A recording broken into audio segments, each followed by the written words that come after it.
রাষ্ট্রের আইন শৃঙ্খলা পরিস্থিতি ঠিক থাকে সেই রাষ্ট্রের মানুষকে রাস্তায় নামতে হয় না। রমজান মাসে শয়তান ছুটিতে থাকলেও ছাত্রদল কিন্তু রয়ে গেছে। শয়তানের রেখে যাওয়া দায়িত্ব ছাত্রদল সর্বোচ্চ আন্তরিকতার সাথে আঞ্জাম দিচ্ছে।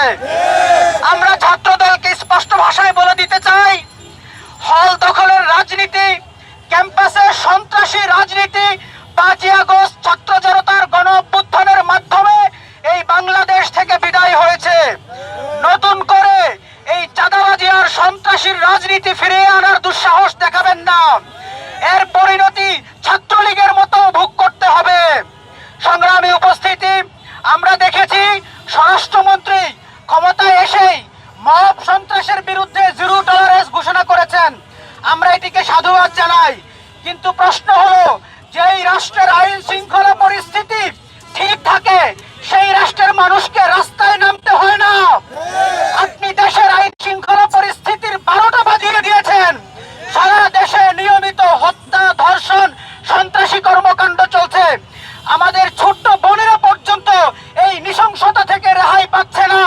ছাত্র দলের পান্ডারা হলের মধ্যে দেশীয় অস্ত্র নিয়ে শিক্ষার্থীদেরকে, ছাত্র শিবিরের ভাইদেরকে রক্তাক্ত করেছে।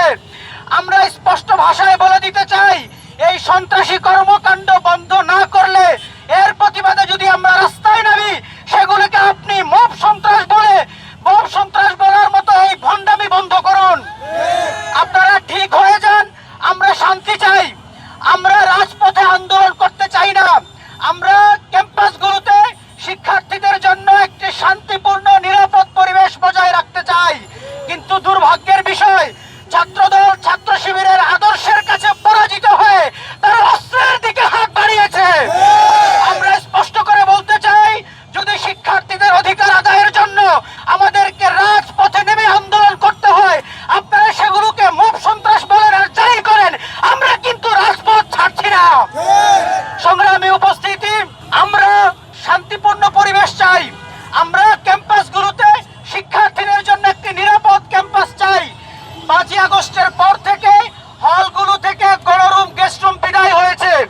এই গণরুম, গেস্টরুম আর যেন কোনোভাবেই ক্যাম্পাসগুলোতে না আসে, সেই ব্যাপারে সরকারকে উদাত্ত আহ্বান জানাচ্ছি।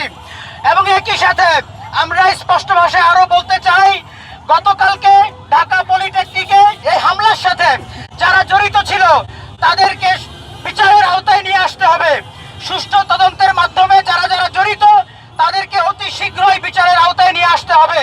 আর ছাত্র দলের এই সন্ত্রাসী রাজনীতিকে অতি শীঘ্রই বন্ধ করতে হবে। সংগ্রামী উপস্থিতি, আমরা রাজপথে আন্দোলন করতে চাই না, আমরা শান্তি চাই।